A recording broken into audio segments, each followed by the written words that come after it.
Nkulamusizaako mukwano gwange yonna gy'osinzira okuba ng'otuwuliriza webale nnyo kwekumira ku mayingu gano. Nze okuwa ebibadde mu kalulu k'ekawempe gwe mukwano gwange gy'otabadde byonna bye tuyiseemu bannamawulire bye bayiseemu. MP Kabanda avuddeyo ono nno mukwano nfanfe wa General Muhoozi Kainerugaba. MP Kabanda avuddeyo n'agamba ku nnamawulire yakubiddwa owe NBS. Jukira nti nnono yakubiddwa obinyera naddusibwa ku kitanda gwe mukwano gwange ali yampuliriza. Avuddeyo n'agamba nti nno mulina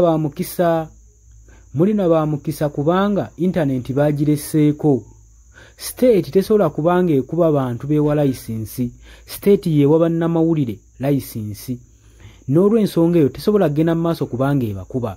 Naye ng'ekirabiddwako amagye jets UPDF police birabiddwako ebitongole ebikuumaddembe byonna nga bigenda maaso n'okutuntuza munnamawulire nga babacunya babakuba nga tebabakkiriza kubeerawo ku polling station yadde n'akamu n'akeddagala. Era ebedde ebifaananyi bye tubaweereza ne video bazishuutingira wala bedda ndowooza mubiraba. Ebifaananyi edda tubishuutingira wala gwe mukwano gwange ali yampuliriza. Kale embeera yeetu weeri gwe mukwano gwange. Avuddeyo n'agamba nti state tesobola kubanga ekuba bannamawulire ebacunya ate nga yebawa layisinsi. Mulina baamukisa kubanga baleseeko ne intaneti. Tetumanyi kino MP Kabanda kyategeeza lwaki aba ayogera bw'atyo. Alinga agamba ensi yonna erabwa muntu omu Kabanda yalabira ensi. Ye Kabanda ku bantu bonna abagenza okulonda abalina amasimu abalina cameras ye yekka yaliwo. Lwaki we baba bategeeza nti nno gavumenti tesobola kubanga ekuba bannamawulire ki ekyaba deployingisiza amagye okujja ku polling station. Lwaki teyalese kalulu ne katambula mu mirembe? Ye bano bannamawulire abakubiddwa beekubye bokka na bokka baseeredde buseerezi oba ebyo n'ebibuuzo biri awo bingi naye nga tebirina ansa. So MP Kabanda nze ndowooza muleme okubuzaabuza abantu. Mugende mu maaso n'okwogera ku mazima. Ekikyamu mukiyita ekikyamu. Bye bibalemesezza ebyobufuzi okubeera mu constituency zammwe okubeera mu bantu. Lwa nsonga temusobola kulowooza kimala ekyo kye muteekeddwa okwogera kye musaanye kye mwogera. Mwogera olw'okuba mulina gwe muprotectinga naye ng'eggwanga ligenda okubakyawa ku bikyamu bye mugenda mu maaso n'okulaba naye nga mubibikkiriza ne mubisiiga akazigo ne mwebikka akatambaala ne weefuulira ddala omuwumbatuutu atategeera ku ki ky'olina okwogerako. Kino n'oyemba ndi wa NRM saanidde okyogerako mu ngeri etya nti ebibitu biraba bigenda mu maaso naye bisobola okukomezebwa. Bwe kino olaba kikusanyusa ekigenda mu maaso. Singa gwe abadde gwe bayisa we batyo. Tebereza bannamawulire bajja kukwata ensonga ziba zigenda mu maaso.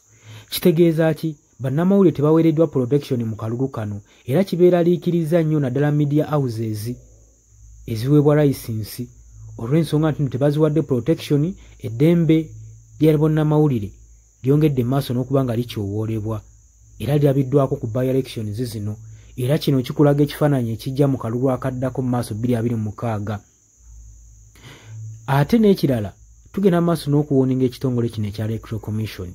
Bwe muba ng'omulimu temugusobola mu resigninge abakozi abaliyo ne kiyamaani omulimu gukwasa abantu abalala. Wa temulinayo muyinza kuŋŋamba nti nno akalulu mwategese free fair elections naye nga yeeyo embeera eriwo bannamawulire mubakuba temubakkiriza kubaako kye bakola.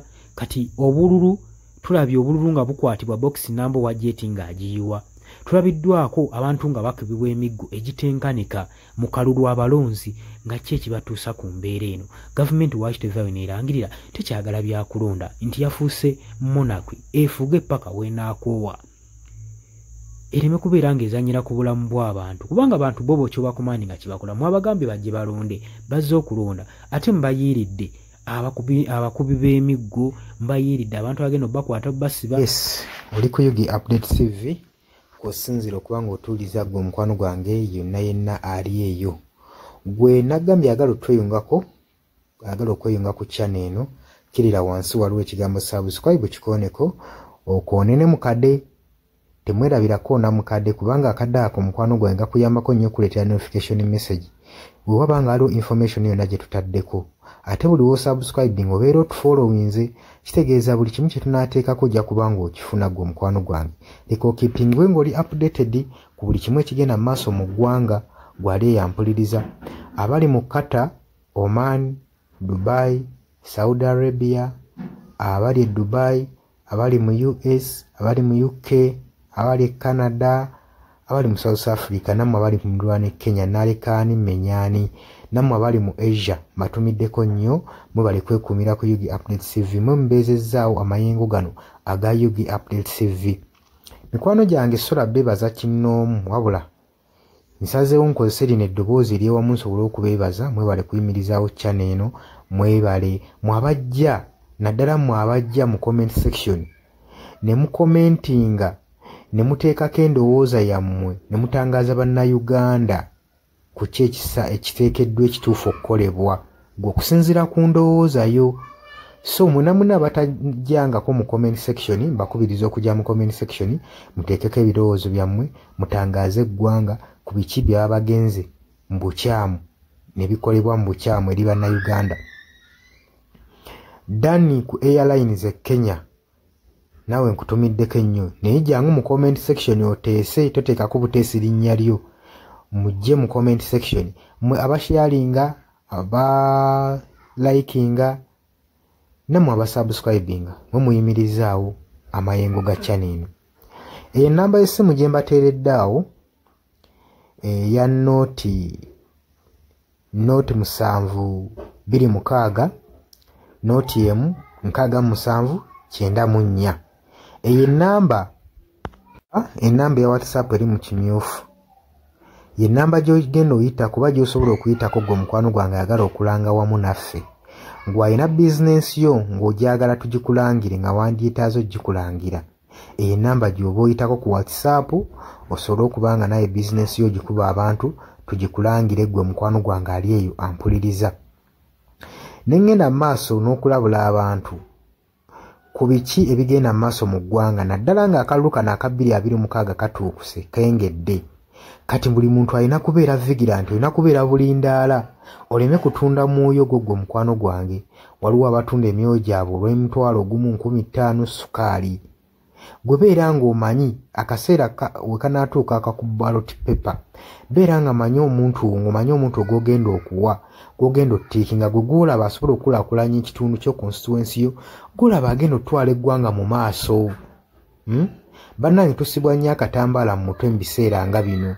Newankubadde obwavu babubalumizza mutya, totunda mwoyo gwo ku lw'akantu katono, wabula saasira ku ggwanga lyo, osaasire ne ku zadde lyo, osaasire ne ku future weenaabeera. Lowooza ku by'emu maaso. Weewaawo abamu muyinza okulowooza ng'ebyo batabakwatako nga tebikwatako, naye ensobi yonna yonna ekolebwa eiza relative sengaawo maamawo kojjaawo biyinza otutuuka ng'ekyo ekizibu gwe kyetooloddeko ate olaba ebikwatirako biyinza otutuuka esa ne byetooloola ne bifundikira nga bikkutteko gwe mukwano gwange ali eyo. So kyenva nkubiriza baganda bange mwenna bali ku Yugi Update TV ogenda maaso n'okusharinga information eno. Baganda baffe beebeereremu ate era baleme kutunda mwoyo gwa ggwanga, babeere nga batambulira ku mazima, nga bayimirira ku mazima, nga bayimirirawo ku lw'eggwanga lyaffe erijja mu maaso, ku lwa future y'abantu baffe n'eggwanga lyaffe mu maaso, kubanga buli muntu ekigenda mu maaso kati akiraba. Bw'atalaba kigenda mu maaso nkakasa obeera muzibe. Ate era ne muzibe naye alina byawulira ebimukyemula omutima, kati n'amanya nti no mu ggwanga mulimu kino. So nkubiriza buli omu obeere lalabayi wa munno, osobole okuba nga oli kalabaalaba w'oyo ku biki ebigenda mu maaso. Obakubirize n'omubakubiriza. Waliwo abali mu byalo nga tebamanyi kigenda mu maaso, mubaagaliza osubscribinga ku mikutu gino bategere ebigenda mu maaso mu ggwanga lyaffe. Wakati smartphone zajja gwe mukwano gwange ali eyo. Wabula mbaagaliza olunaku olulungi, mubale kwekumira ku Yugi Update TV. Mwabatana subscribinga mugere mu maaso n'okusubscribinga. Mbaagala nnyo era mweraba.